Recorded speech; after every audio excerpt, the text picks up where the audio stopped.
Well, welcome everyone. Good evening. Good afternoon for people in Louisiana. Good evening across the pond. Bonsoir.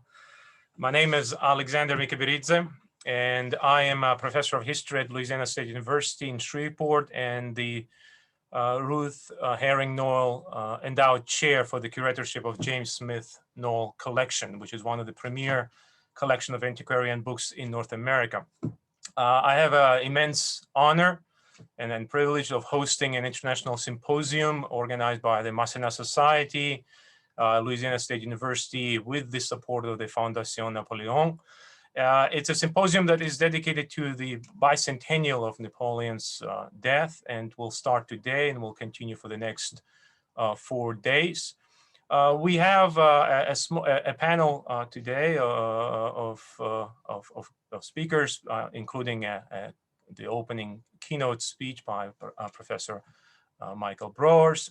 But first, I want to introduce our distinguished guest, Victor Massena, Prince of Essling, President of the Napoleon Fondation, one of the leading Napoleonic organizations in the world, who will give us a sense of what is going on with the commemorations in France. Victor, without further ado. Manage this. Right. Thank you, Alexander. Well, I'm pretty happy to see you all. If I can hope you can see me, all of you, and I'm seeing all my friends. I really deeply regret that this virus has prevented us from crossing the pond, as you say, and enjoying a few glasses of beer with this group of friends. Let me just tell you, this year 2021 is, of course, the bicentennial. It is the Année Napoléon, as we call it in France, and we've actually have this little pin that we wear on our lapel, which says, Napoleon, so everybody recognizes us as not the little finger like in the famous series, but we have this, all of us, that we are celebrating Napoleon. 4 days of condensed Napoleonic are the concrete expression of a desire of the Massena Society board, in complete harmony with us from the Fondation Napoleon, to replace the emperor at the center of the studies in the age of revolutions and in the Atlantic world. I'm really delighted to see this prestigious lineup of historians from both sides of the Atlantic, zooming in on the contemporary Napoleonic concerns, whether it be military, memorial, artistic, all the different themes that are proposed. The virus has imposed a cautious start to this year in France. We've had all sorts of problems. We have a series of exhibitions, of very good quality exhibitions at the Musée de l'Armée, at the Archives Nationales, at the Mobilier National. A lot of people have been working on these exhibitions for a long time, preparing remarkable documents, books that will be edited. Alas, at this time, they were not going to be opened. So I've actually had the privilege of witnessing, the so-called opening of exhibitions, both at the Musée de l'Armée and at the Archives Nationales. And we actually went through, we said bravo to everybody, all of us, and then they just closed the door, and we're hoping that they will be opened within a month, 2 months. We don't know. The only thing I know is that they will move down the date of closure. So those of you who come this summer, maybe if you can, whatever, will have the privilege of seeing this rather remarkable collection of exhibitions. Ceremonies that were to take part in Saint Helena have been canceled at this time.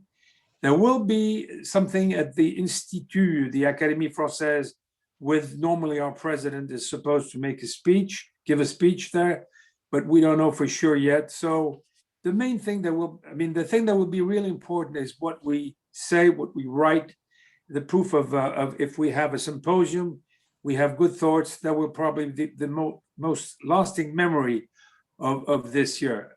I hope, again, that we will be able to see those exhibitions. And then I hope really that we will be able to see each other next year to get physically and not remote as they use, and that life will return to normal, hopefully. Alexander, I have all my friends talking now, and I'm just waiting to hear and listen to them. Wonderful. Our next speaker is Dr. Samuel Skipwiknis, who is the head of the Massena Society, and he will give us brief remarks as well.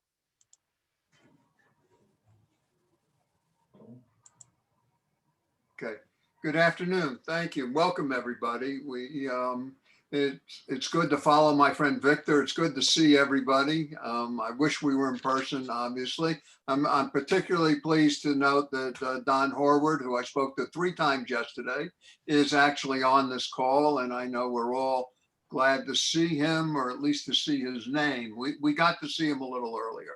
So the Massena Society was founded by Victor and Don in March of 2007 during the CRE meeting in suburban DC. Within a few days, 140 people had expressed an interest in joining the society. Currently, over 220 of us have been inducted into the society. Each year, up to this year of COVID, a highlight of our year has been the Massena Society dinner on the Friday night of the CRE conference. With the movement of the CRE conference to virtual, the decision was made to host a separate virtual conference honoring Napoleon.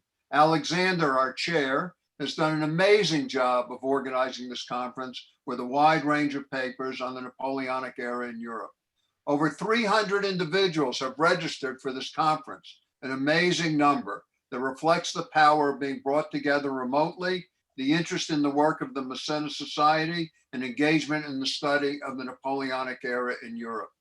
As a member of the board of the Massena Society, I can assure all of you that we remain committed to the original vision that Don and Victor had almost 15 years ago in founding the society. Of course, to honor Massena's memory, but importantly, to reflect what many of us learned from Don Horwood, the importance of graduate students doing primary archival research, and that they learned during their graduate days the importance of delivering papers at professional conferences. All of this within the context of an emphasis on the Napoleonic era in Europe. To achieve that vision, the Society currently offers each year 5 $2,000 grants for students who are engaged in primary research at the dissertation level. I want to recognize Alexander Grab, who I assume is on this call, who has served as the referee for the last few years for these grants. Upon completion of their research, the Society then offers a travel grant to sponsored students so that they can deliver their paper at an academic conference. Funds for these grants are provided through donations from all of you to the Society. We hope you will all continue your generous support as we look forward to getting together in person in the near future. This conference marks a new high in the activity of the Society. I cannot thank Alexander enough for the work he has done as our new chair. He brings the enthusiasm and energy we have all come to expect from him to this position. I am confident that the Society will continue to expand its activities and commitment to the field of Napoleonic era studies. It gives me a great deal of pleasure to now turn the meeting back over to him. Thank you so much. Before I introduce Professor Broers, I want to make a couple of technical announcements. We'll try to manage this virtual symposium as close to the real conference as possible. So one of the hallmarks, of course, of a conference is the lively debate, questions and answers. While Professor Broer is giving his talk, if you have any questions, please use chat function, which is at the bottom of the screen. And once you click on it, it will come up on your right side. And use the chat function to send questions to the moderator, which will be me. You are welcome to indicate if you would like to ask the question directly. And in that case, I will make sure that your camera is spotlighted and you can ask the question. Or you can indicate if you would like me to ask the question on your behalf, which might facilitate the Q&A and move it faster. Now, Our opening keynote speaker is Professor Michael Browers, a distinguished historian of Napoleonic era. He attended the University of St. Andrews and the University of Oxford, where he has been teaching as the professor of Western European history for many years already. He is author of numerous academic articles and books about revolutionary Napoleonic Europe, cultural imperialism, regionalism, modern state building, including such classics as Europe under Napoleon, Politics and Religion in Napoleonic Italy, the Napoleonic Empire in Italy, Napoleon's Other Way, Bandits, Rebels, and Their Pursuers. More recently, Professor Browers embarked on a very ambitious project of publishing a multi-volume definitive biography of Napoleon, 2 volumes of which have already appeared in print, and I think most of us would have been able to see it. Volume 1, Napoleon, Soldier of Destiny, appeared in 2014. Volume 2, Napoleon, The Spirit of the Age, appeared in 2018. I think, as I understand, Professor Browers is finishing the 3rd volume of this eminent biography. He kindly agreed to participate in our symposium, and tonight his keynote address centers on Napoleon, that famous delinquent. Without further ado, Professor Browers. Hold on. Let me see here. Hold on, Professor Browers, hold on. You're still on mute. Let me find a way to unmute you. There you go. You should be able to unmute now. Just click. Yes, Here we go. Thank you very much, Alexander. You're going to regret this, unmuting me. First thing I would like to do is to thank Alexander. I'd like to thank Skip. I'd like to thank Monsieur le Prince very much for this invitation. I'm very honored to be here, very pleased. Well, obviously, I'm not here really, but I'll leave all the turgid metaphysics to you lot. And without further ado, Napoleon, the famous delinquent. Well, what do you do about a problem like Napoleon? No one ever knew, ever. No one still does, really, which is why whatever my biography is going to be like, it won't be definitive.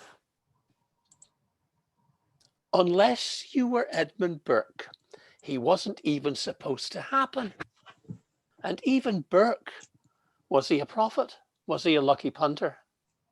Didn't get it all right. France would find itself a Cromwell, but not one capable of making the Gauls great in war again, according to Burke.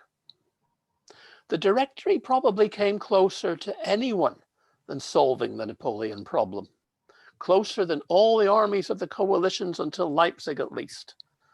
They packed him off to Egypt, where he duly used, abused, and misplaced his army, only to beat the bad news home in time to spin it into a flying Persian carpet. It's worth asking that had Napoleon existed even a generation later, in the age of the steamship or the telegraph, would his career been over well before Brumaire? Even earlier, Barras and company had shipped him off to the unprepossessing Alpine front, which he promptly turned into the Italian front, which he promptly turned into the Cisalpine Republic. He sent too much plunder home, too much money, provided too much good news to bury internal mayhem, to be dismissed. Attempts to curb his increasingly independent foreign policy simply rebounded on his masters. Success was a bigger headache than failure. Yet even here, the political survivors in Paris missed the real point. Napoleon created his own country from scratch. The Cisalpine Republic, a racehorse owned, trained, and ridden by Napoleon Bonaparte. You can tell I'm an Irishman. It's Cheltenham Gold Cup's what I'm thinking about tonight. No other conquering hero came close to this achievement among the Directory's generals. That was his real danger to the directors, and they failed to see it at Brumaire. Moreau spoke more truth than he knew when he passed the job on to Napoleon. The achievement Napoleon wrought in his Cisalpine fief made Sieyès and Barras some of the most useful idiots in history. Thanks to them, Transalpine Gaul would receive the template of the state and society honed south of the Alps. The canny survivors of the 1790s saw only the looted works of art, only the well-crafted narratives of stunning military victories, not the more prosaic, but far more profound forging of a state more in his image than in theirs. There was just enough window dressing to fox them. They had no idea how Napoleon could work a committee room, as he did at the Luxembourg in the dying days of 1799, because he'd already done it at Montbello many times. Or how swiftly he could twist a constitution, or how clearly he could trace the contours of the new regime, from the Conseil d'État to the creation of the prefects. They had no idea the great ministerial team he put together in those first days. Probably the greatest ruling group to sit around at the council table since Louis XIV. The weeks following the coup of Brumaire represent the greatest flanking movement of his career, excelled possibly only by his success in winning the princes of the Mittelstaaten away from the Habsburgs, an operation that began at the Council of Rastatt in 1798 and went on until at least Jena. Even when you've finally beaten him, through the most titanic war effort yet seen in Europe, of which 1812 was only the first act, what did you do with him? What sort of box did you put him in? How do you deal with so unprecedented a creature? The more I stand back from all this, and I don't get much of a chance to stand back these days, but when I do, there is absolutely no precedent for this guy. There's no precedent for this life. There have been many imitators, but up to then, there was only one Napoleon.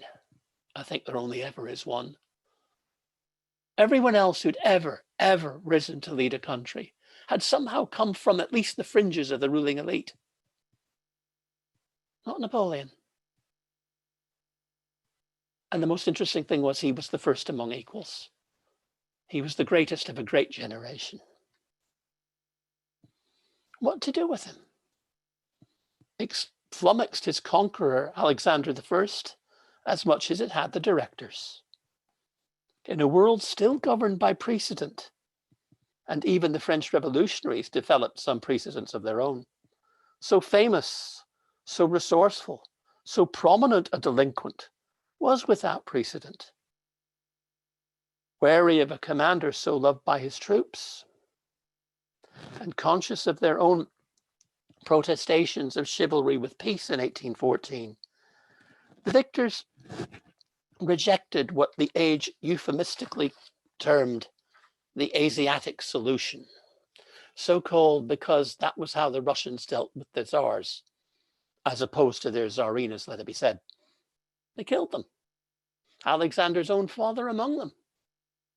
No, not even, in inverted commas, the Corsican ogre, not even what some historians still like to call the Antichrist, could have that done to him. Enlightened rehabilitation on Elba, a foretaste of the humanitarian 19th century prison reform movement, perhaps, singularly failed. In the end, the old gods resorted to the Prometheus solution, with a bit of help from the vile climate of Longwood House. Even that didn't end it. The history became epic myth. The latest actor chosen to play Napoleon, I believe, goes by the name of Phoenix. Did anyone in casting see the irony? Even the dilemma posed by Napoleon in defeat might give some idea of the secret of his success. He was a product of and the heir to the French Revolution, the first modern delinquent state. He came from a bad home. Never let it be forgotten that to all his enemies abroad, and even from many within, Napoleon was nothing more than the continuation of the revolution. No crowned head could ever trust a ruler from such a background. To the British, to the Habsburgs, to the Romanovs, he was just one more Jacobin. And when looking outwards, I'm of the opinion he often was, and I mean that as a compliment. Napoleon kept the spirit of the delinquent state alive in the conquered lands beyond France. Serfdom was abolished over large swathes of Europe.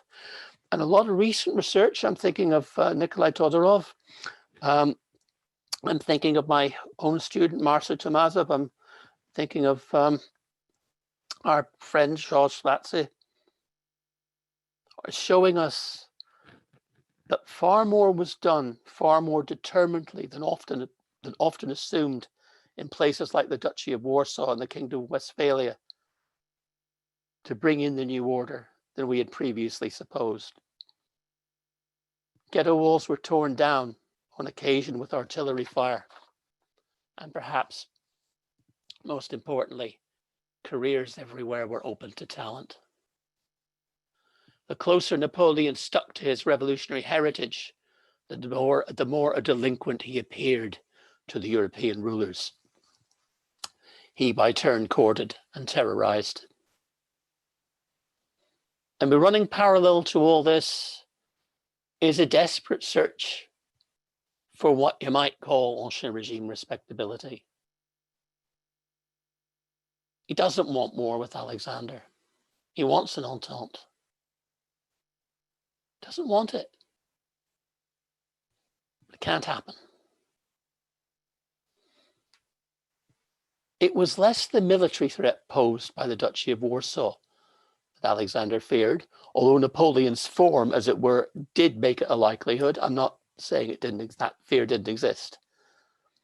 But it was more the example of his reforms, to the extent that he and the Russian elite were very wary of inciting the Russian masses to arms in 1812 in the Spanish manner. They could see what was happening in the Duchy of Warsaw. Indeed, it turned some of the Polish nobility against him.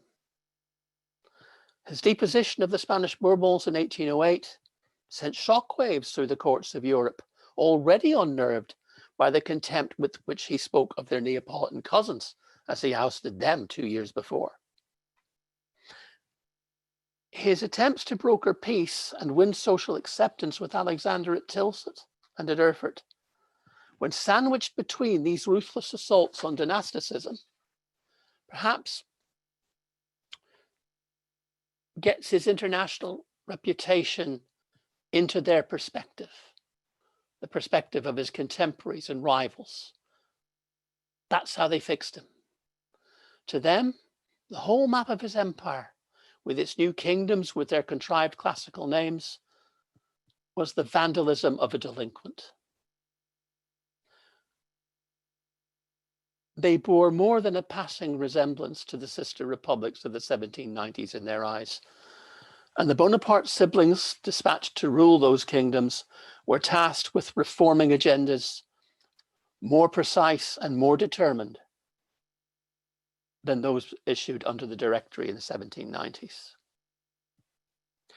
Nowhere was the delinquent in Napoleon writ more large to the rulers and ruled alike than in his treatment of the Catholic Church in general, and of Pius VII in particular. The spirit of the Concordat was stillborn. It's not something I think a lot of people think about too much, but it was. The Church and Napoleon were suspicious of each other even before the ink was dry on the document, and they remained so. Its letter was rendered all but farce by 1806, when its terms were extended to the new German and especially Italian territories. Regular houses and Baroque high days were snuffed out with relish in those parts of Europe where both were most numerous. It was nothing Joseph II hadn't tried, and many of his men rallied to Napoleon at every level, as did many of the men of Charles III in Spain. But in Napoleon's case, no one could stop him. His ruthless kidnap and imprisonment of Pius VII was the culmination of a process. The delinquent was excommunicated on the eve of Wagram, and he laughed it off as the impotent gesture of a lunatic. And our colleague Ambrogio Caiani, who I think is zoomed in tonight, will be giving us a lot more enlightenment about that in his book when it comes out next month. This was not the sort of man you wanted your daughter to marry if you were a monarch. And yet, the labyrinth of Napoleonic paradoxes beckons us. Marie-Louise was the trophy bride of a shotgun wedding, for shotguns read ever heavier artillery. But she was the silver medal, not the gold. The Romanovs' curt rebuff of Napoleon's hopes of marrying a Russian princess put him in his place. Yet Marie-Louise proved the most determined, courageous defender of the cause in 1814. Her resilience, her determination far outshone any of her brothers-in-law. There was exhaustion at the end, confusion, betrayal. But she fought right to the end, first and foremost for Napoleon, and then for the rights of their son. I'm increasingly of the opinion that Marie-Louise's presence, first at Blois and then on the road to Fontainebleau, which she never, won an awful lot of people like Caulaincourt over to the idea of a regency. She was making a very good case. She emerges, I think, from a lot of the recent research as loyal, more so than most, when the game was all but up. She was a Habsburg princess who used to call Napoleon the Antichrist, who had a teddy bear named after him she used to beat up. There was something of the future ruler of Parma in there, a girl who beat up a teddy bear. That's something you reckon with. Married to a delinquent. A delinquent Napoleon truly was to those he shared Europe with. He stood no more chance of being accepted by them on a lasting basis than any French government post-1792. I think one of the most interesting things that comes out of the marvelous new life of method by Wolfram Seemann, and there, if you want something that's path-breaking and definitive in a biography, there it is. I think he's shown very clearly by bringing these marvelous sources that he's got into, that even when Castlereagh does begin to negotiate with him, say at Châtillon, it's a farce, it's a ruse. They're negotiating for many complex reasons, trying to show the French that they want peace and Napoleon doesn't. But particularly the reason that Castlereagh and the British will come on board with this is because they've struck a deal, an understanding with Metternich and to a certain extent with Hardenberg, that no, whatever that happens, Napoleon's going to go. And that's why you can pretend to talk to him. Castlereagh would never, if you look at John Bue's new life and put it together with Wolfram's, he would never have done that. London would never have allowed that. if his fate hadn't already been sealed in their minds.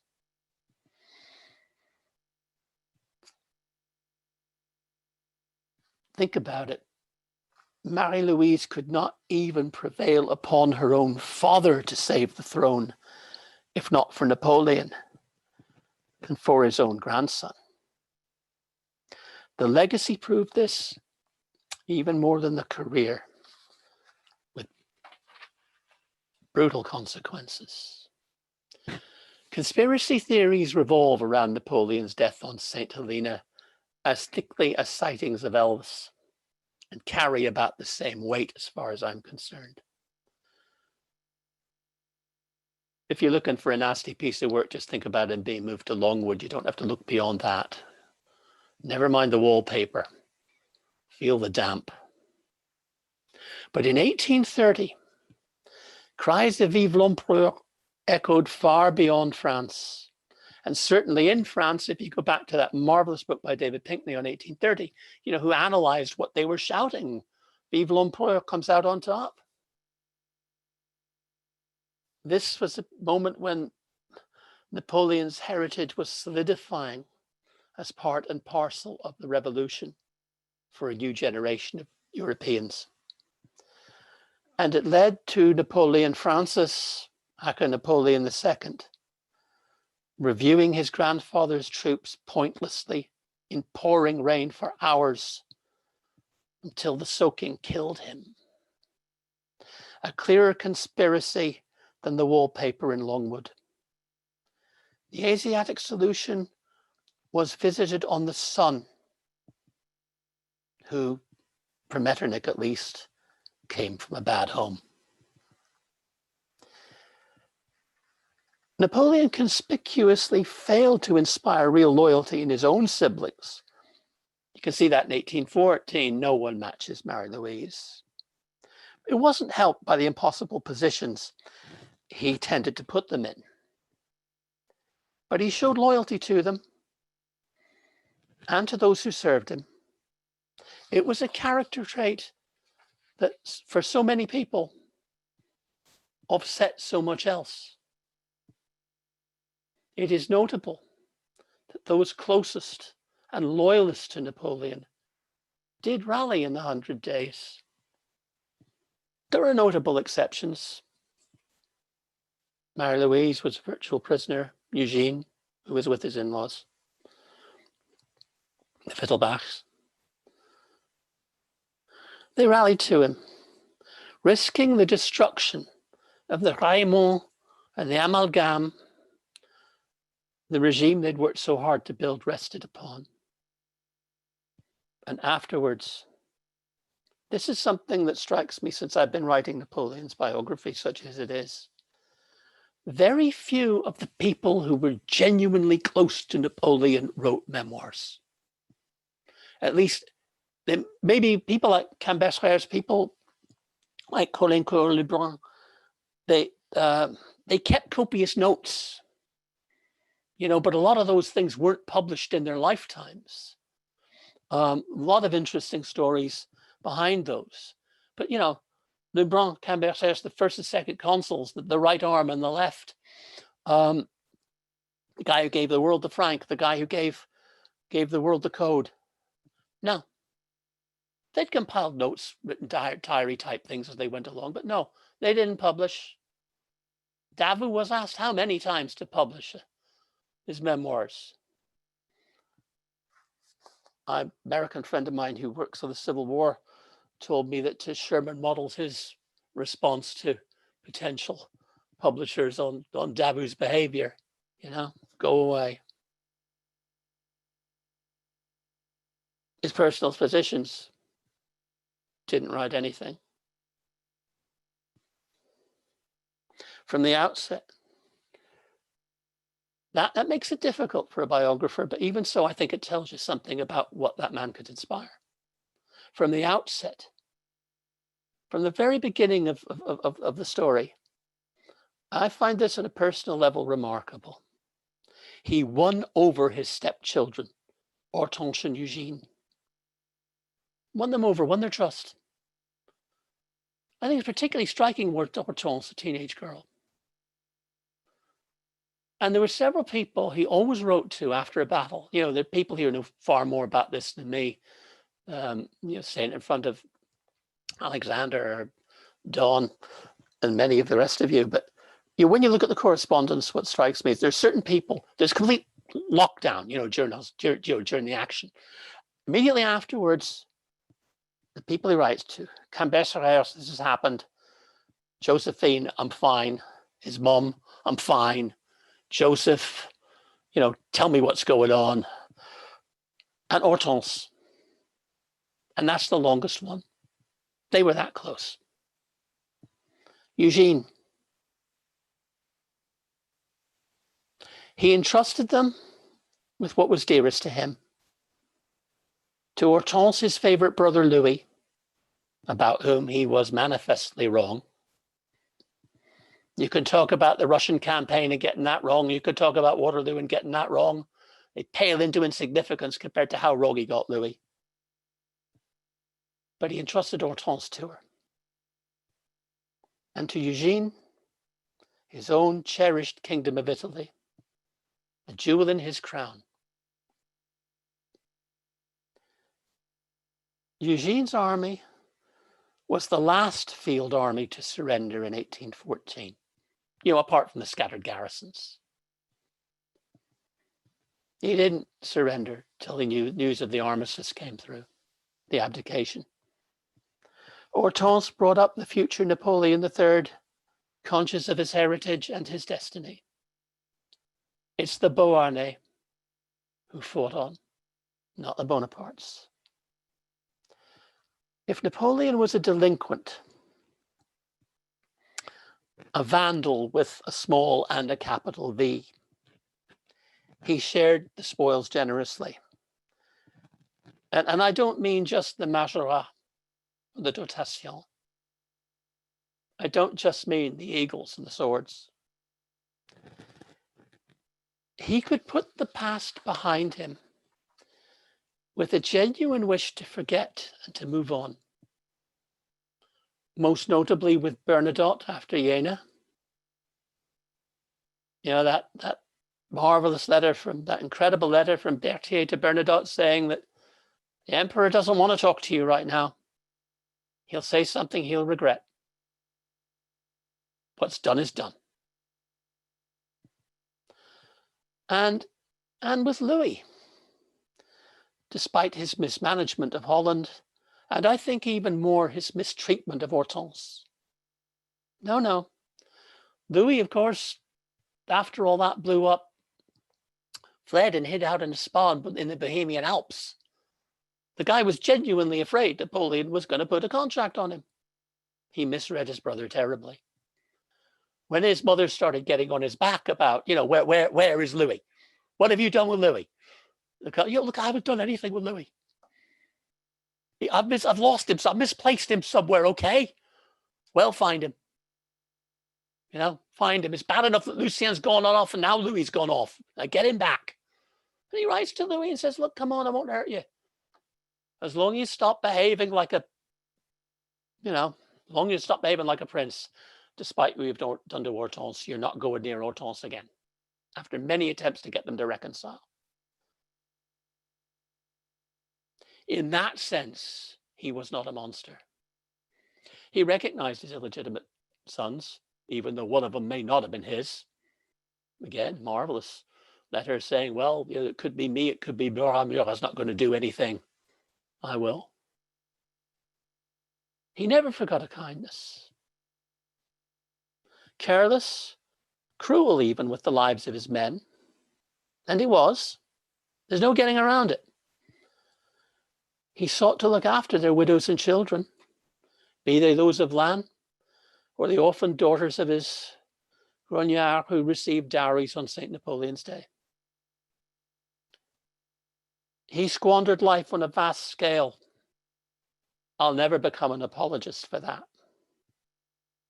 He dragged and hounded conscripts from their homes to the depots by the most brutal means, leaving an embittered population behind, who in their innumerable patois all called his conscription levies the blood tax. A lot of us have worked a lot on that.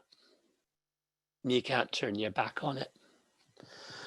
And in sense, if you're looking for the, as it were, the positive as opposed to the normative flaw in Napoleon, I think Caulaincourt put it very succinctly. He was thinking in those days in terms of 1814 and denouement.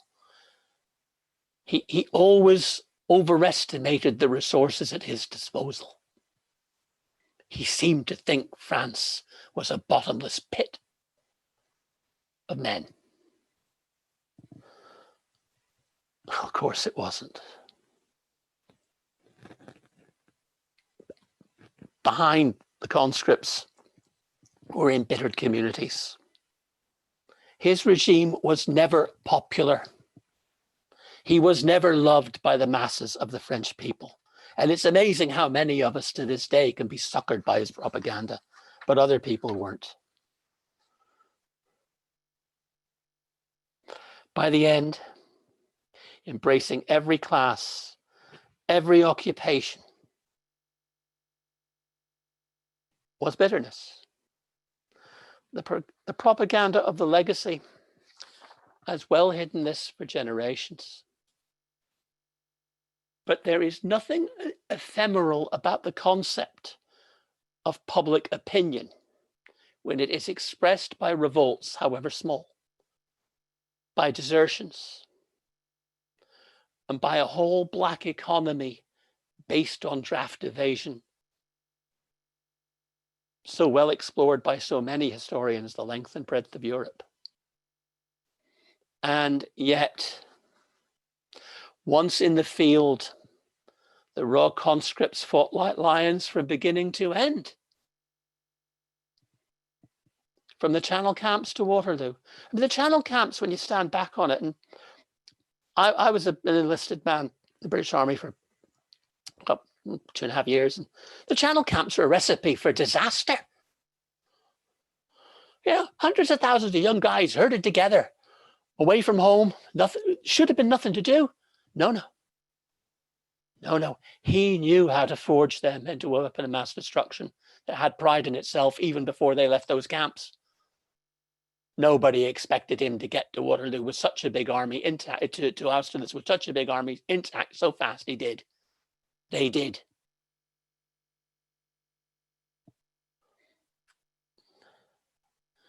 It's also true of many of the fonctionnaires, from Cambacérès right down. It's embodied by the grognards, his children. Loyalty given and received is there for all to see, even beyond the end.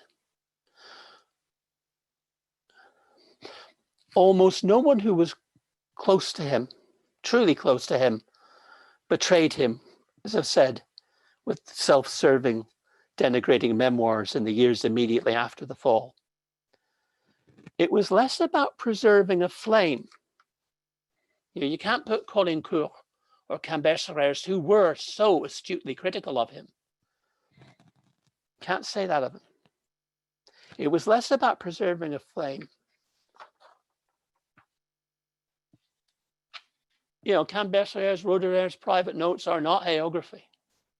It was more about personal loyalty, born of a refusal to betray a confidence. That tells you something. Napoleon felt this loyalty and the lack of it among his siblings most acutely, I've found, after the Wagram campaign of 1809.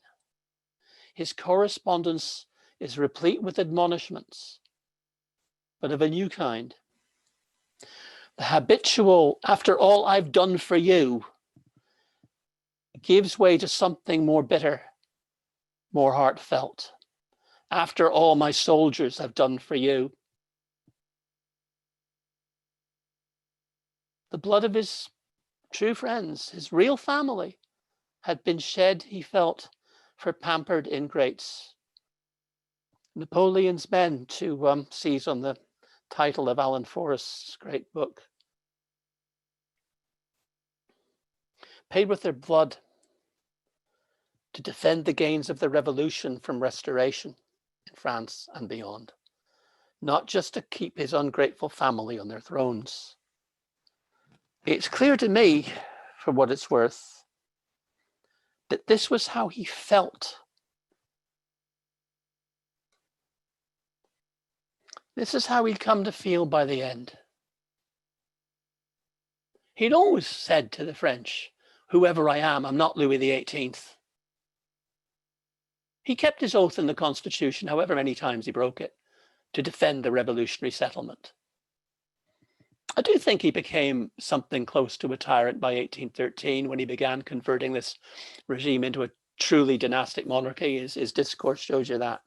But he never wavered from what he said he was going to defend. Yet all his actions undermined it.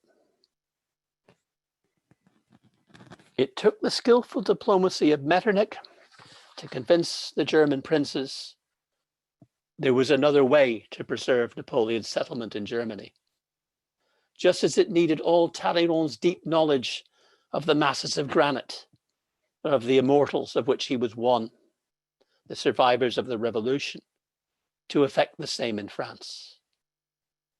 Their pitch was not of enthusiasm for return to the old order.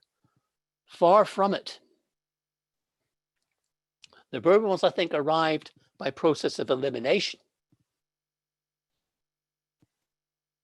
Alexander held the Bourbons in as much contempt as Napoleon, and he did a great deal, I think, to temper the nature of their return. But that Napoleon was indeed a delinquent who could not be trusted with his own achievement. That's how the argument was won. And the fact that they won it reveals that the 100 days for the hopeless and indeed, I would argue, criminal enterprise it was. And yet, many rallied. The sobriquet, the famous delinquent, is not mine, hardly. It was uttered by Chateaubriand first in 1818, and he published it again in his memoirs in 1839. Here it is. The famous delinquent marching in triumph is no more. But Napoleon has no need of someone to preach his merits. He was born with enough of them. This from an emigre who bore Napoleon no loyalty or love, and indeed concocted quite a lot of nasty stories about him in his own memoirs, some of which had stuck. He was wrong on the first count, because Napoleon knew better. In 1822, not long after those words were first uttered, the first of his team of evangelists went to press, O'Meara and Lascasse. The rest is myth, apart from the history. Either way, it's epic. Maybe I'll leave the last word to Goethe. For my money, perhaps the greatest mind of the age. Napoleon was a force of nature by turns creative and destructive. But anyone who attempts to trivialize or belittle him will always come off worst. Goethe had been struggling to finish his masterpiece, Faust, for over 30 years when he first met Napoleon in October 1808. He knocked Faust off in a few months after that. There's legacy, there's fame, and there is a delinquent. Thank you very much.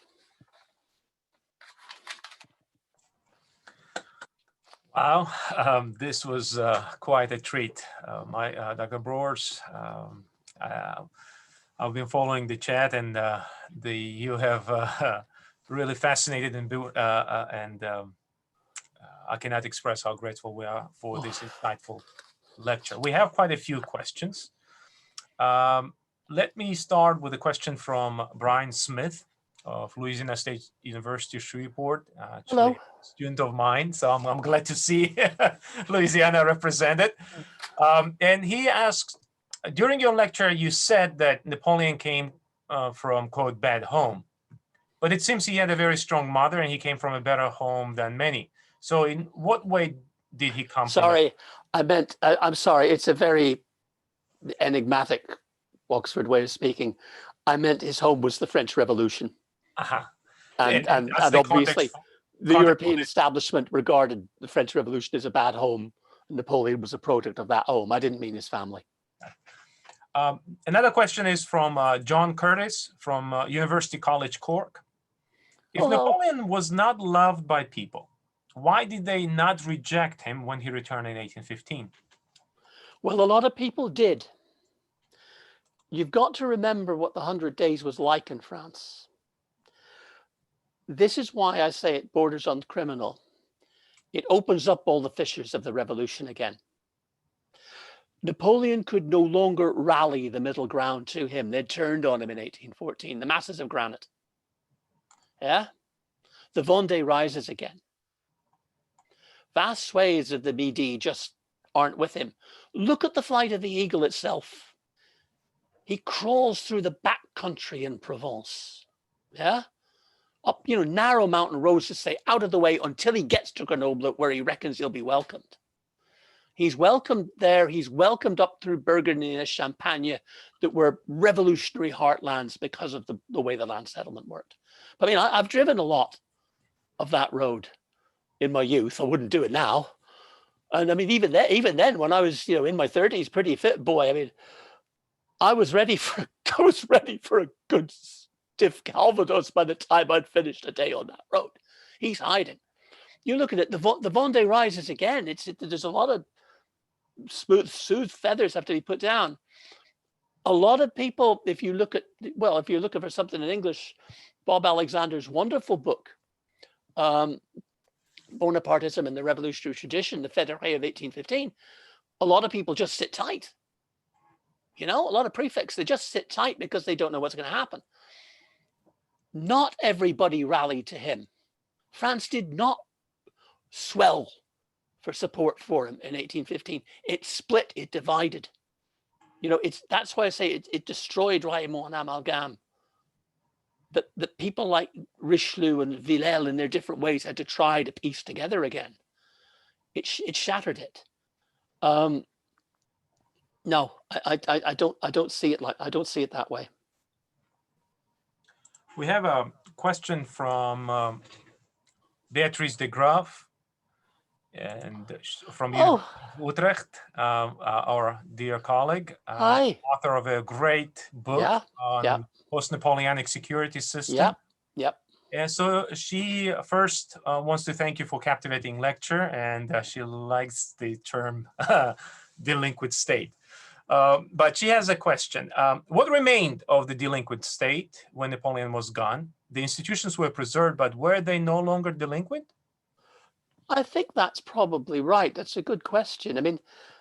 The French revolutionary state, whatever form it took, was delinquent in the eyes of the great powers of Europe because, well, basically they'd overthrown Louis and they killed him. I don't think they were worried about the internal contours of that state. Imitation's the greatest form of flattery. The core of the state remained, which is why they felt Napoleon had to go, so that they would not have an all-embracing settlement imposed upon them by the Allies. But you look at the German Mittelstaaten, by and large, they adopted that system. By and large, William I, when he returns to the Netherlands, by and large, retains a lot of it. Gradually it comes back almost everywhere. After 1830, my own hunting ground, Piedmont Savoy, becomes almost a carbon copy of Napoleonic France in many ways. Our marvelous colleague, Spanish legal historian, constitutional historian, Marta Lorente, I heard her slam the table once at a conference and say, Napoleon did conquer Spain. He conquered it in 1847 when they introduced the Council of State, to which I said, no, he conquered it in 1833 when they brought in the code. From that point of view, that delinquent state proves so effective that people imitate it. A lot of Europe takes it on board. But while it's in the hands of the French revolutionaries, it's a dangerous place, no matter how it's run. It's the political side, not the public sphere itself. That would be my answer. It's a good We have question. another question. It is from Jacob Marcosi, and he asks, was Napoleon an internationalist or French nationalist? How long's a piece of string? He is a French. If you look at the template of that state he imposes, it's a French template. Le modèle imprenable, yeah? That's what you get. It's something I've always emphasized in my work, and I do think it's correct that whenever you annex an area, whenever you create a satellite kingdom, Bernadotte tries it in Sweden, just about gets away with it, tries it in Norway, almost gets his head kicked in and pulls back. It's that model that Beatrice, I think, very intelligently raised for us. And that's French, but it finds a lot of resonance. You know, like I said in the talk, I mean, the men of Charles III, the men of Joseph II, he looks for them, they rally to him. So, you know, this isn't solely a French thing. It doesn't come out of nothing. He's a French nationalist, certainly when it comes to the economy. As my old tutor, mentor, friend, Jeff Ellis put it, you know, it was an uncommon market. As Louis Bergeron said, it was a one-way common market. It was economic colonialism. It did benefit some people outside France. Sometimes it didn't. Yes, pensez toujours à la France. Pensez au début de la France. He said both to different people. In that sense, very much a French nationalist. Although I sometimes wonder how French he was. Now, second thing, internationalist. I think he had that aspiration. You know, you look at,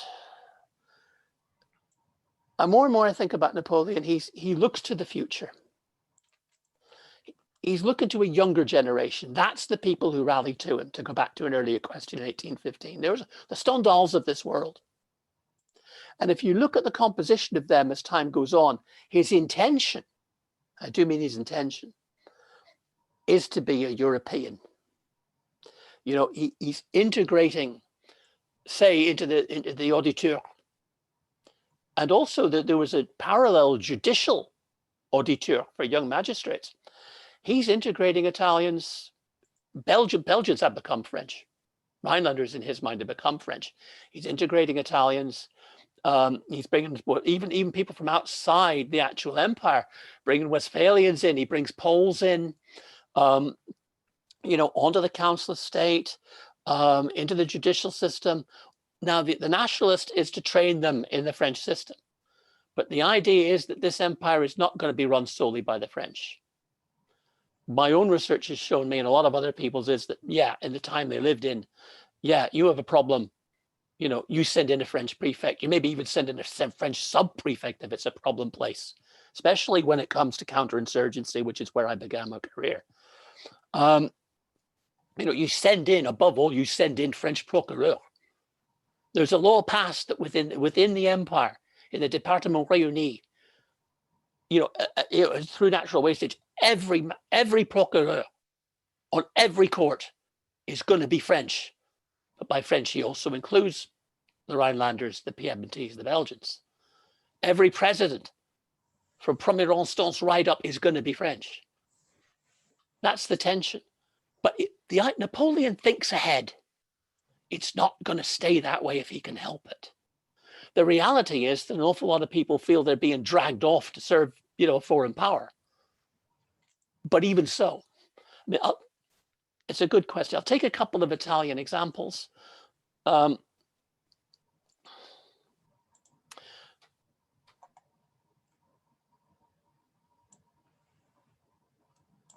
awful lot of them, the Piedmontese especially, served in the Council of State.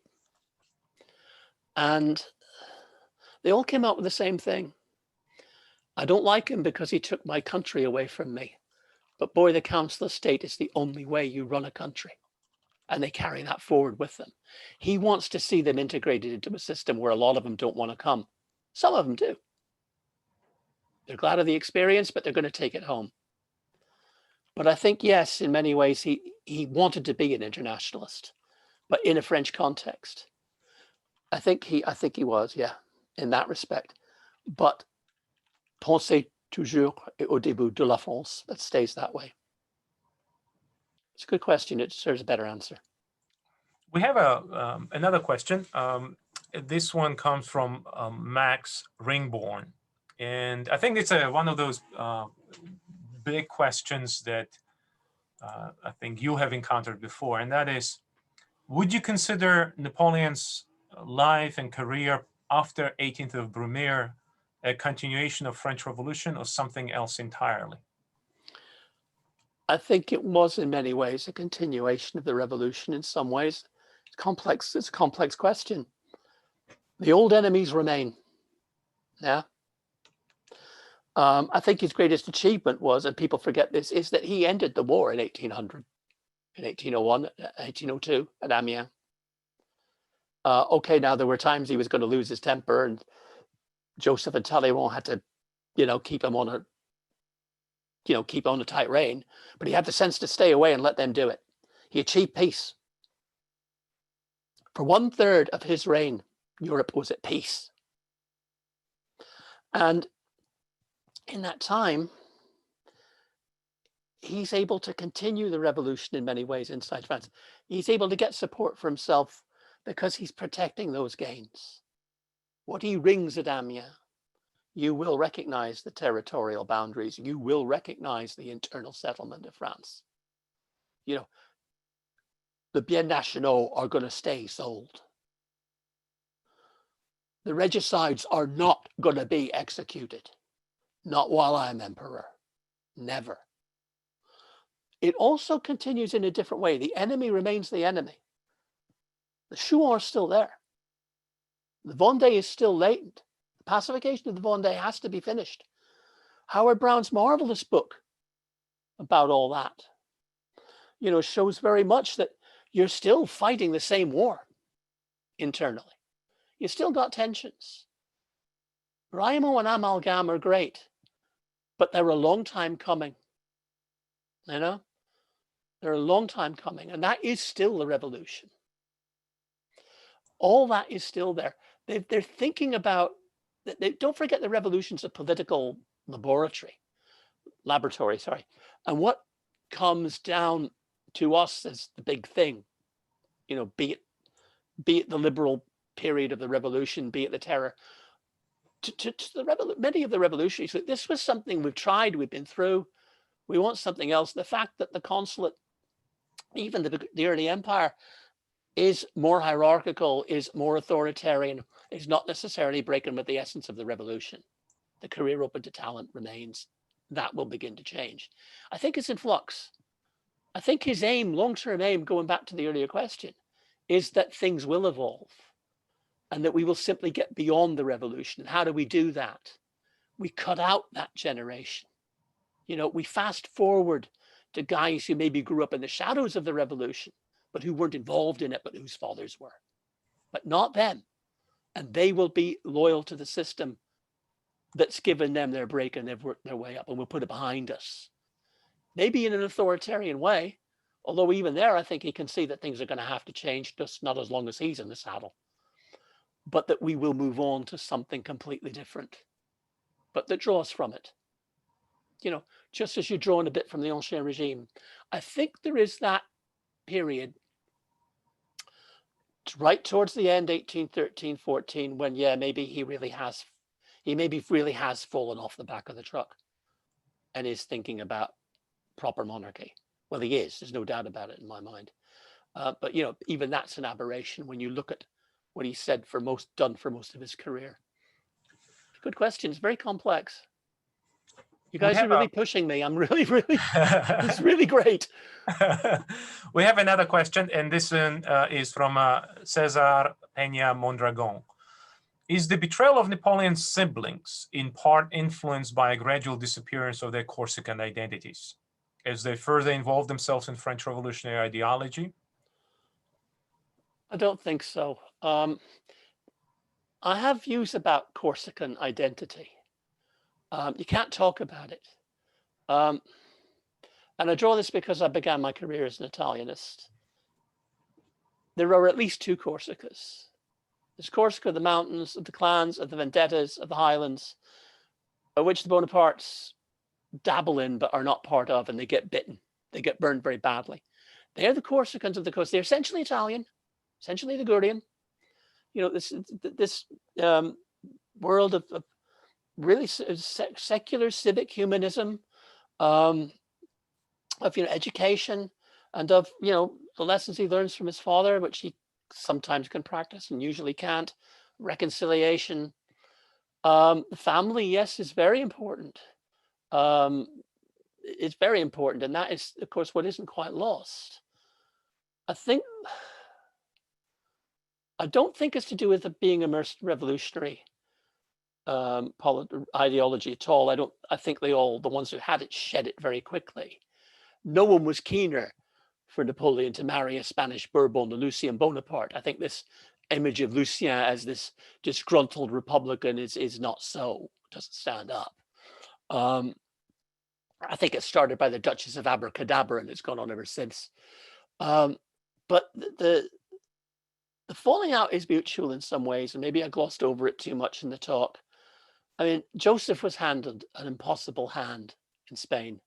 He was in Naples too, but he was too silly to see it. These were impossible postings. Louis in the Netherlands, I mean, Louis had a good mind, but it wasn't in his character. And I think this is where it turns on them. Jerome too, look, you've asked me to rule these people. And now you start asking me to do things that are going to destroy the viability of my own state. And then Napoleon comes back, look, we have to fight to keep this show on the road. You have to pull your weight the same as everybody else. That's when the bitterness begins. But there's an awful lot of other currents. Joseph, remember, when there's that moment in 1805, when it's not clear things are going to work out, Joseph is chatting with the Prussians about, well, if anything happens to him, I can broker peace. I did it in Amiens. I can do it again. There are hints of that in 1814, but nobody cares. Caroline is out there on her own. That's out there on its own. That is sauve qui peut. Napoleon always said that Caroline was the sibling who was most like him. Napoleon wouldn't have done that to anybody. He'd done a lot of things, but he wouldn't have done that. She plunged it back in Eugene's back. Napoleon was capable of horrible, dreadful things. I'll never, ever deny that, ever. But not on a personal level like that. There, I think you're dealing with a particular personality. A lot of it comes from the tensions of an untenable situation. And a lot of it comes, I think, in the case of Louis or Jerome and Joseph, in plain vanity. They feel their vanity offended. Vanity is something Napoleon doesn't have. Megalomania, yes, but not vanity. They're very different things. We have a question from Luke Ritchie, is a student at Louisiana State University in Shreveport. And he says, though Faust, part one Faust, was before Napoleon's times, do you think Goethe came to regard him, Napoleon, as a Faust incarnate by the time the second part was completed after Napoleon's death? Yeah, the first part was completed long before. He was struggling with the second part for a long time. And I think, I find it a bit of a coincidence that he was able to knock it off so fast after he met Napoleon. And yes, I think he does see, of course, this is, 1808, this is before Spain. It's after Tilsit. Napoleon has a certain force within him, a certain strength, certain optimism. And it somehow fits that, yeah, he obviously Goethe, Napoleon made a tremendous impact on him. A tremendous impact on the guy, as indeed did Goethe on Napoleon. And I think it spurred him on. A lot of people who met him at that time, who Fichte and other, I mean, never thought there were such people. Goethe said it, I never thought there was such a person outside a novel. But there is. I think that's a fair indication of one side of it. The other side of it, and whether Goethe saw this, sensed it at the same time, he certainly came to sense it later, a few years later, was what Alexander I said about him. He'll break his neck. I'm not going to panic about this. Even when he invades Russia, I'm not panicking about this. He'll break his neck. If not here, somewhere in Siberia, he'll break his neck. That's the other buzz, if you like, that comes off Napoleon at that point in time. So I think he certainly played his part in hustling Faust through, in energizing it, that such things are possible in the world. There are such people, and such people are capable of making such pacts. If we can keep you for a couple more minutes, I'll ask My two pleasure. more questions. Yeah, sure. One is from our good old friend and colleague, Alexander Grab. Hi, Alex. Ciao. He is kind of upset at you. He says, you made no mention of continental system, his central policy after 1806. Wasn't it part of the delinquent state? And he asks, what in your final analysis brought him down? Was it the system or something else? The continental system, was it part of the delinquent state? No, I don't think so. That's geopolitics. It's a different thing. No. And the fact that he goes into it, Alex, knowing that it had been done before and worked, in 1800. I mean, that's what brought England to the conference table at Amiens. It had been done before, it worked. And it had been done because that was one time when we weren't treated like a delinquent state. Everybody rallied around us. Surely they'll do it again. I would say the content of the blockade. I would say the system, as I mentioned in answering an earlier question, I mean, that is straightforward colonialism. It's not even imperialism. Whether it's delinquent or not, I don't know. Everybody asset strips. Everybody, a lot of people have worked similar things, just not on that scale. What brought him down? Well, I don't think it was the system, to be honest with you. I think if you have to narrow it down, it's many things. Russia should have been the end, but it wasn't. The most important thing that came out of Russia was the loss of the cavalry. He'd have well and truly finished him at Dresden. If he'd had cavalry, I would argue. And at least he would have frightened him enough to think about backing off. Austria hadn't come into the coalition yet. I think what finally does for him, what seals the deal, is when the British finally start to come through with the subsidies. Pitt's Gold has always been in everybody's mind. Look, when you look at the hard facts, Pitt's Gold's a myth for a long time. I mean, they lure the Austrians in 1805, they get nothing. The Russians get nothing. 1809, they promise the Austrians the earth. They get nothing. At least in 1812, Castlereagh is up front with Alexander and says, there's nothing I can do to help you. He sends about 100,000 muskets, mostly paid for out of private subscriptions. But Russia liberates herself. Yeah, Russia did what the Girondins expected the oppressed peoples of Europe to do. Free yourselves and then we'll see what we can do. Russia liberates herself, and therefore she's worth investing in. Yeah, and once the British subsidies start to roll in, it's the nightmare scenario, Alex. It's a huge Russian army. Russia's the bottomless pit. Behind that field army are the depots in central Russia. All right, it's going to take for ages, but the money's there. The money keeps coming. The Austrians are promised a subsidy and they come in. Prussians are promised a subsidy, they stay in. It's the Russians that count. That coalition of English finance and Russian military might, that seals it. It's helped by the fact that Napoleon does, I think, makes a cardinal error when he asks for an armistice and they accord it to him. And that gives that newly equipped, financed Russian army the time it needs to get out of central Russia and, you know, up to the front where it will stay and where it can be properly supplied. You know, supply lines are long by 1814, but they're moving. And to me, that's what seals it. That's when he's had it.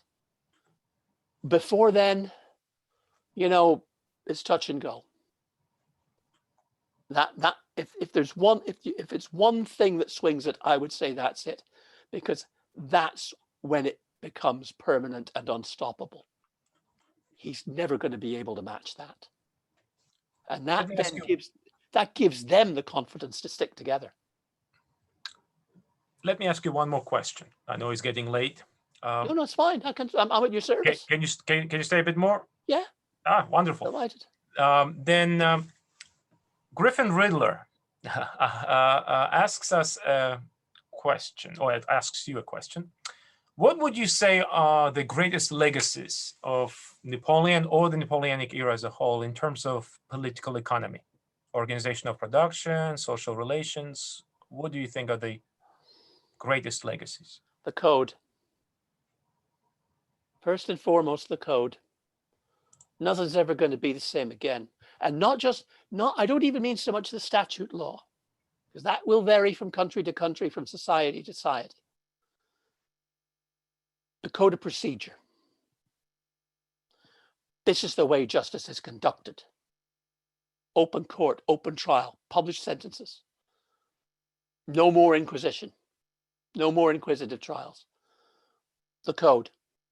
It's clear, it's there, it doesn't change. It's in force almost everywhere after, you know, by the mid-19th century. I think that becomes indelible. I think to a certain extent, for a long time in most of Europe, the centralized state, whether you call them prefects or intendants or whatever you call them, whether you call them departments or provinces or whatever, there's a certain way of organizing a state administratively and running it. That becomes the Council of State. You know, all these things are part of it. You're not a civilized nation unless you've got a Council of State. Becomes the kind of rule in the course of the 19th century.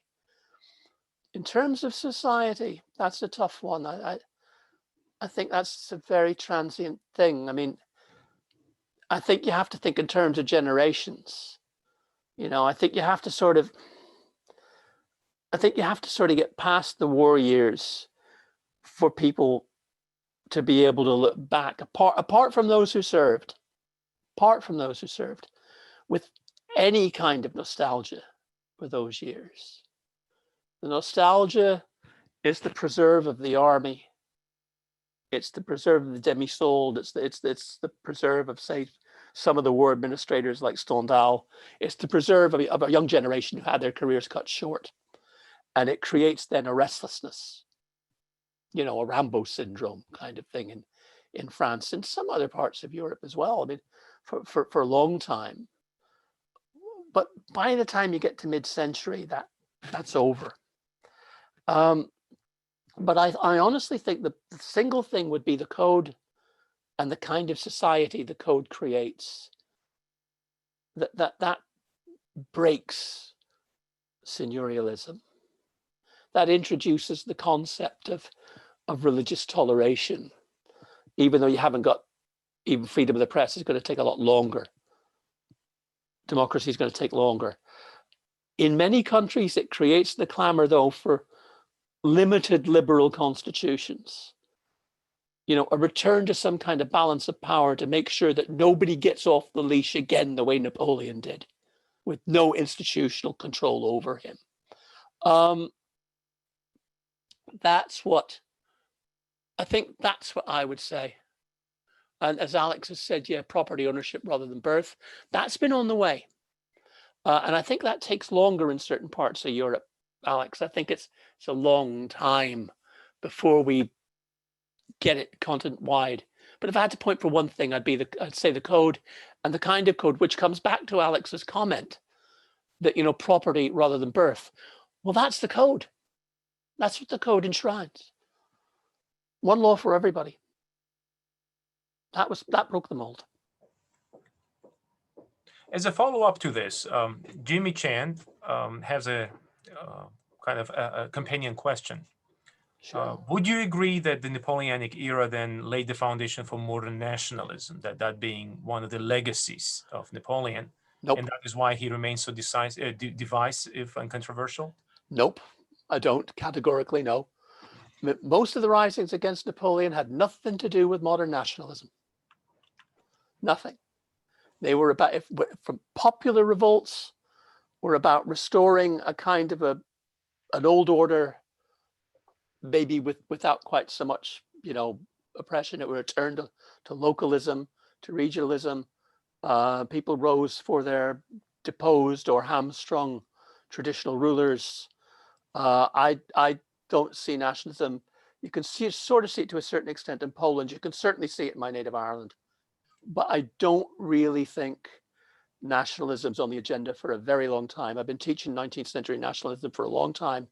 And I think in the immediate aftermath of the Napoleonic Wars, I think the only people who believed in nationalism were a few confused German nationalists, Italian nationalists, who couldn't make up their mind what it was, whether it was cultural or whether it was political.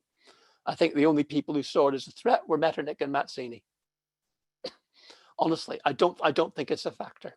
I don't. Let me ask you a question from a person that you know very well, and it's Vittoria Princi. Congratulations, Vittoria. That's right. Congratulations on your newly minted PhD. Well, it's not official yet. It's not. Oh. The bureaucrats have to do their work, but nobody's going to challenge those opinions. But as long as you signed off, that should be just. Nah, it's not like that in Oxford.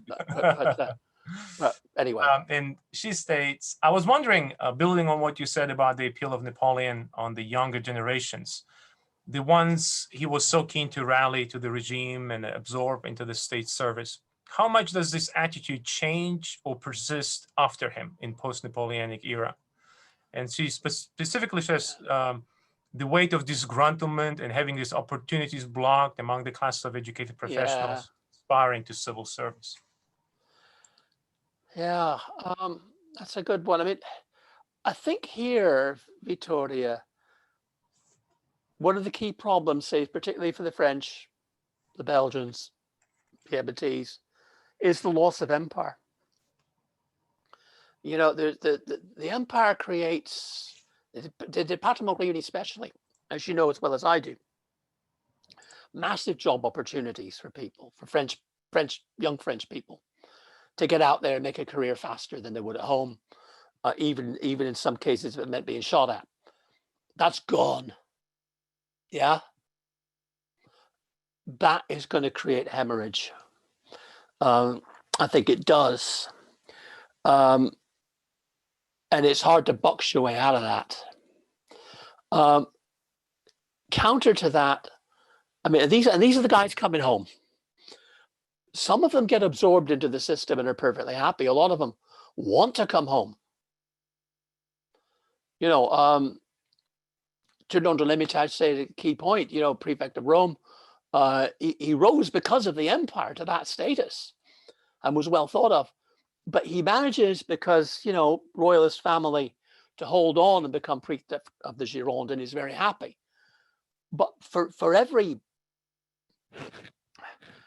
journal, you know, there are 3 very disgruntled ones, and the further you go down the line into the procureur, lots now of unemployed magistrates, unemployed lawyers.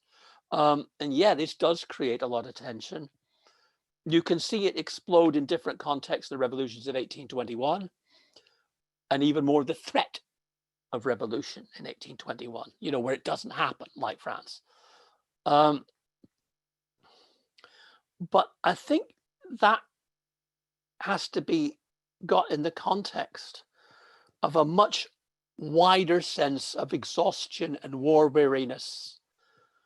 I mean, I think restoration, I increasingly think restoration is not the right term to use for the succeeding decades. It's more about reconstruction and dislocation. And I think the vast majority of people are exhausted. They've been dislocated by all this one way or another. And that's where this discontent remains potent, but not wide, you know, but not a popular movement. You know, I think it's a good question. That's the best I can do with it. For a long time, it's the general exhaustion, just the need for peace. Of course, don't forget, as Beatrice has been working on, France is an occupied country for a few years with huge debt hanging over it. You know, no one's going to, you know, in their right mind is going to, some people aren't in their right mind and they try. But the majority of most people everywhere, I think, is simply exhaustion and the need to reconstruct, the need to rebuild. And that is what's going to dominate it. You know, that's what keeps so many of the restored monarchs going.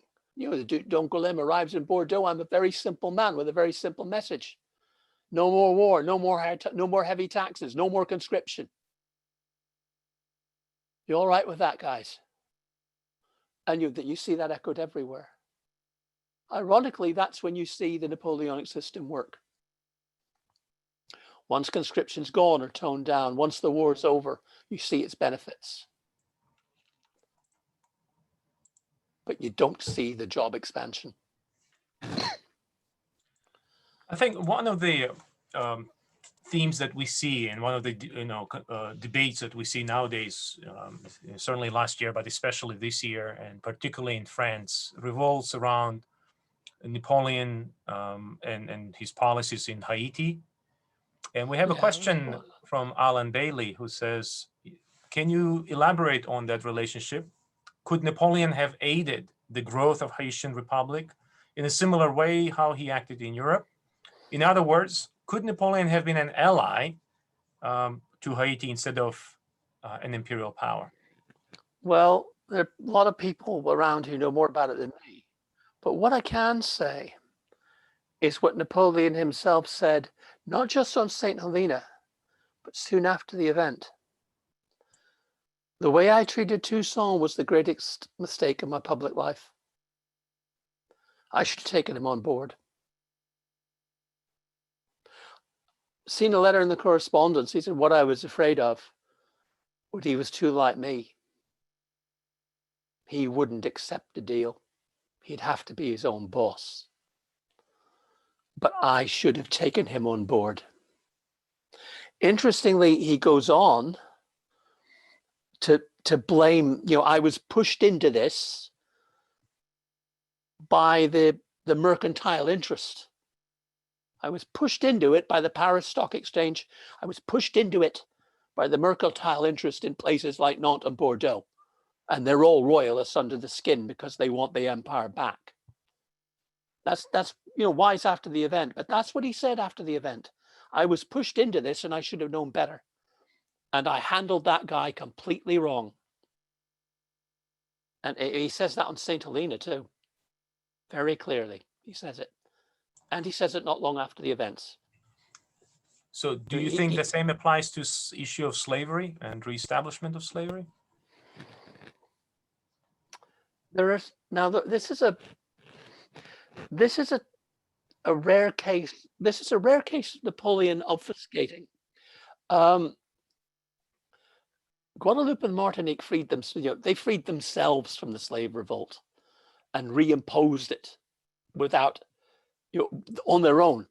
You know, they got help from the Spanish in Hispaniola. They retook their own islands back. They reimposed slavery.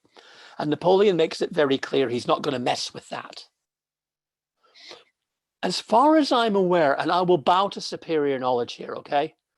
But as far as I'm aware, The problem with Sando Menk is he's not clear.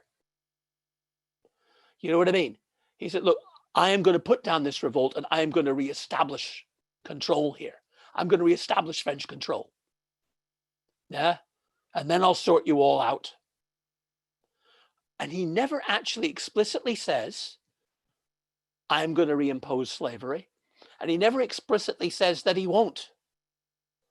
Well, I mean, if you're Toussaint, if you're Christophe, if you're any of them, your working assumption is going to be that he's going to reinstate slavery because he's let it go in Martinique and Guadeloupe. You know, but it's hard to know. I mean, and I think implicitly when he says, I should have taken Toussaint on board, I should have just written slavery off. I think it's implicit. But it remains implicit. And at the time, that cannot be Toussaint's working assumption. You know, that he will broker a deal and that'll be part of it. I mean, it's also, I mean, as far as my understanding, it can be quite complicated because there were a lot of, you know, mulatto commanders under him. Christophe is one, who were slave owners themselves, but who are fighting for independence. You know, so his own view remains unclear, but the working assumption has to be he would have reimposed it. I don't know. A question from Jason Moffat, or Moffat, I'm sorry for mispronouncing it. Where did you begin your studies as an Italianist? How would someone begin today as an Italianist of Napoleonic era? Well, two different things, really. I mean, I learned Italian pretty much off my own bat when I was an undergraduate, simply because I loved Italy so much, and I liked the place. You know, originally the first place I went, like a lot of British people do, was to Tuscany. I fell in love with it. I learned the language as best I could on my own. It's still not as good as it ought to be. Alex will tell you that. But I just loved it, and at the same time, you know, I was committed to the French Revolution and studying it for a long time, even since I was at school. I thought this is the thing. I had a French grandmother. She brought me up to revere Napoleon, ferocious patriot. So yeah, there was all that going on. But I was working on I came out, you know, I'd done my sort of, in America, I suppose you'd call it senior seminar work on the French Revolution. You know, Richard Cobb, Colin Lucas, you know, I want to do something on the French Revolution. And Richard and I were, it's very informal in those days, thank goodness. It's not like it is now. And Richard and I were having a beer one night before we both went off to dinner into Hall in college. He said, do you speak Italian? I said, after a fashion. Right, I got a job for you. You're going to work on the Napoleonic occupation of Italy. Oh, so I go back to Tuscany. No, Tuscany won't do. They weren't there long enough. There isn't a doctorate in that. Piedmont. They were there longer than they were anywhere else, Mike. 1796 to 1814 with a brief break. Now everybody knows about the triennial. Nobody knows about the next 14 years. That's where you're going. Richard was a brigadier in the paratroopers. You didn't argue with him.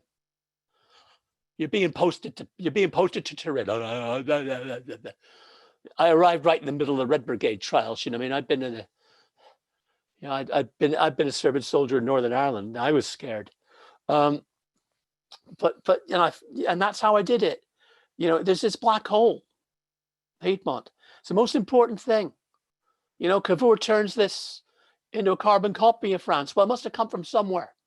He was pulling Borghese's godson. He must have learned something. Well, he did. You know, Cesare Balbo, who obliquely mentioned earlier, had been an auditor in the Council of State, is a relative Cavour's. He mentors him. Well, all right, it goes back to something. Well, find out how they coped with Piedmont. Never been in Turin in my life. Never been in the Langhe in my life. I soon find out. And that's where it came from.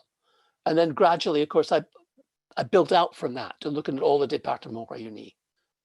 You know, I've done a little bit of work on the Kingdom of Italy. You know, but that's how I built out from it. bringing those two interests together. Never wanted to give up French Revolution, Napoleonic history, but always wanted to keep on with Italian history. Sadly, I've slipped away from Italian history in the last few years. That's how. Simple as that. As a follow-up, he asks, where does one start? In essence, where's the black hole of Italian Napoleonic studies now? Well, brilliant people like Vittoria keep filling them in.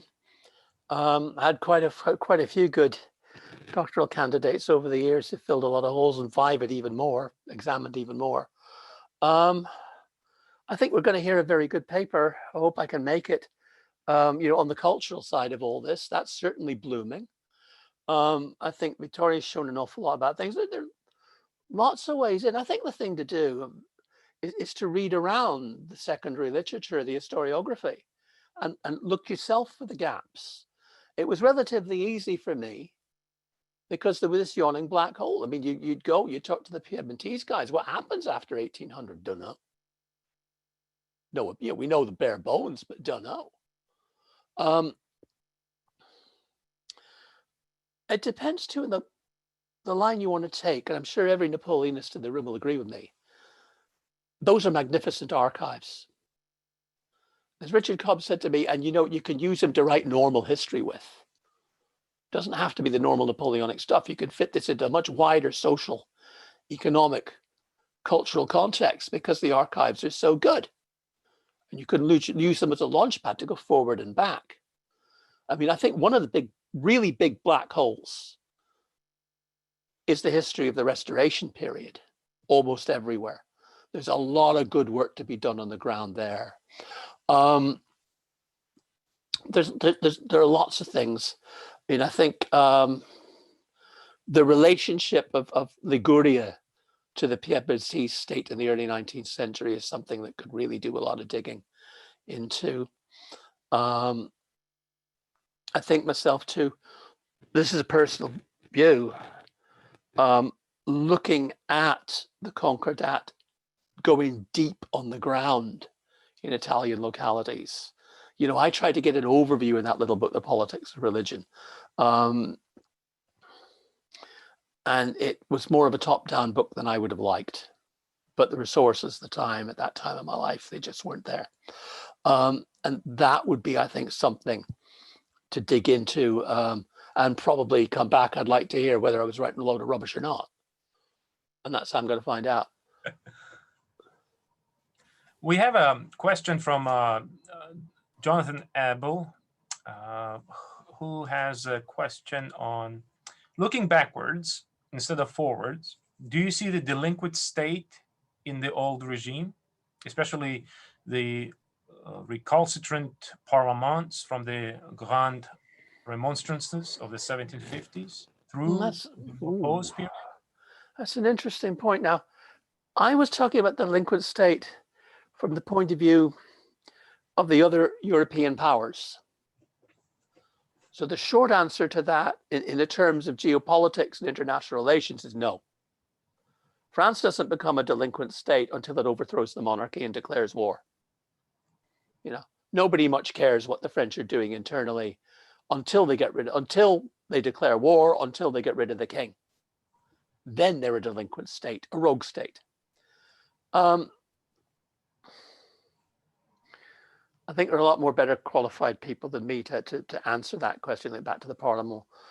I don't think you can call it delinquent because these are traditional tensions. They may be changing, but it's all happening within an accepted context. How about a question which Nick Miller asked? What about Napoleon's influence on Prussian state building? Oh, now look, there are a lot of people better qualified than me kicking around this conference who can answer that. One of the things I think you can say is that Jena Auerstadt is a terrible shock to the system. That the absolutely ruthless asset stripping and dismemberment of Prussia that follows obviously has to lead to a very fast rethink brings to the fore a lot of things that have been kicking around in people's minds, at least since the death of Frederick the Great. It brings it to a head. People have to stop and think and start remodeling in a hurry, if they're going to survive. I mean, whether they're going to lead a fight back, or whether, as Charles Esdale has sometimes said, or even if they just want to be an effective ally, whether you want to resist it, whether you want to collaborate, you've got to make yourself useful to somebody somewhere.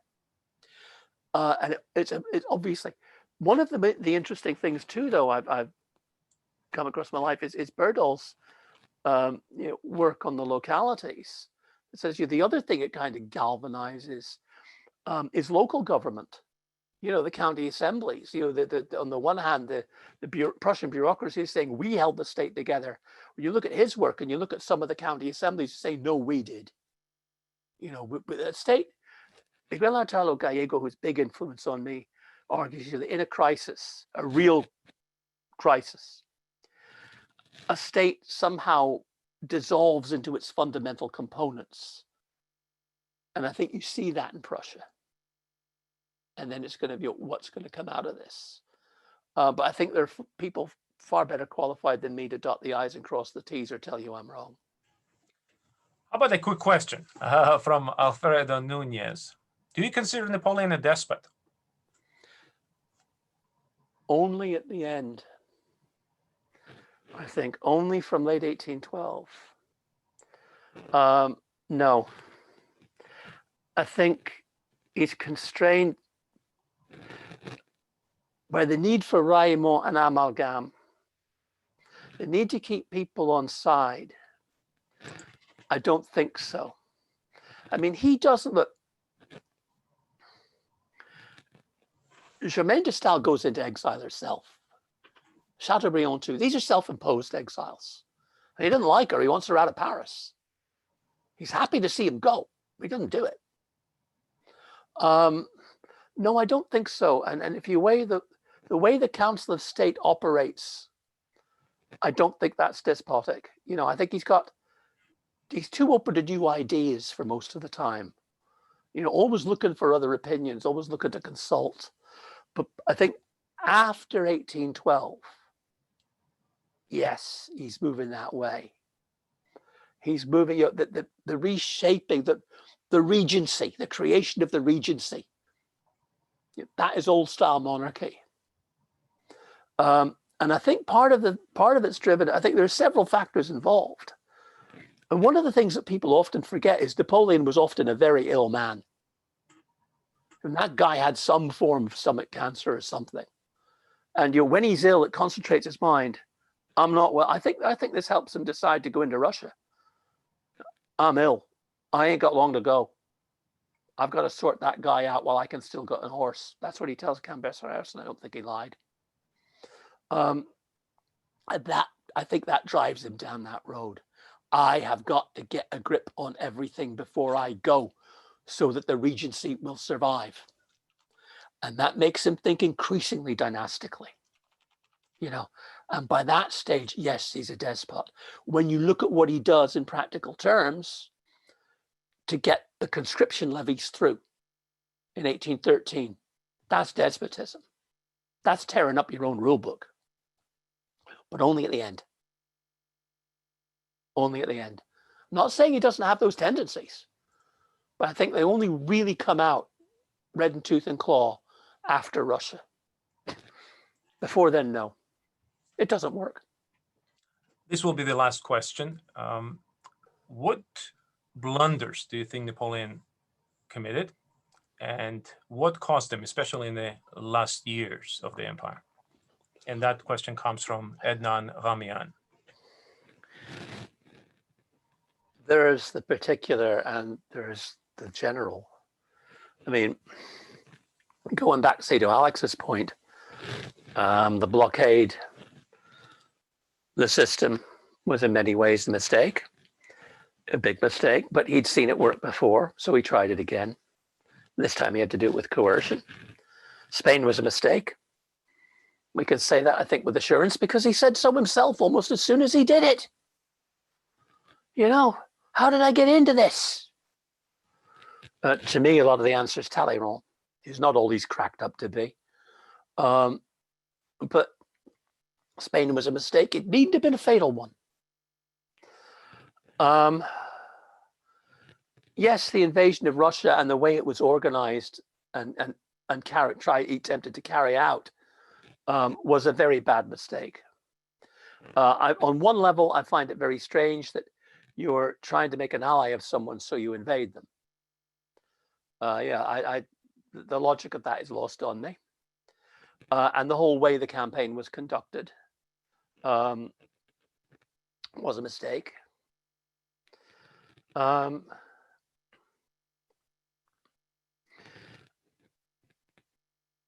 think there were certain things that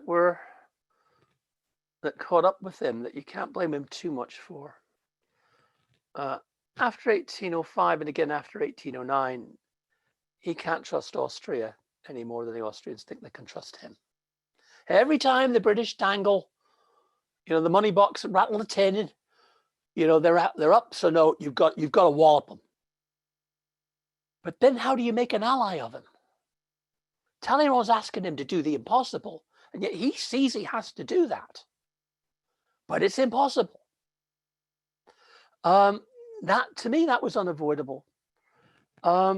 Yes, Russia was a terrible mistake, especially in the retreat, when he's conned by the Russians into thinking they're stronger on his southern flank than they really were, and he heads back the way he came, going north. That's where the appalling losses take place. Obviously, as I said, earlier, I think the asking for an armistice in the summer of 1813 was an absolute catastrophe. Once you get the Russian army bankrolled by the British in Central Europe, you have had it. And the only way you redeem that situation is by trying to make the Austrians as scared as you are, which he almost does. Well, he doesn't need to, actually. I mean, Metternich and even Hardenberg are scared by this. The British far too late. The British are scared by it too, but they haven't woken up to it till it's too late. Those things, yes. You can come back to Paul Schroederer's thinking that, it was all a mistake. No, I don't think so. I think maybe to have stopped in 1806-7, to have learnt from Eylau, which he does to an extent at Tilsit, but too much of his subsequent behavior negates that gain. That look like you can't beat me, but boy, I can't beat you, and it costs me more than it costs you. All right, let's be friends. But he can't do it.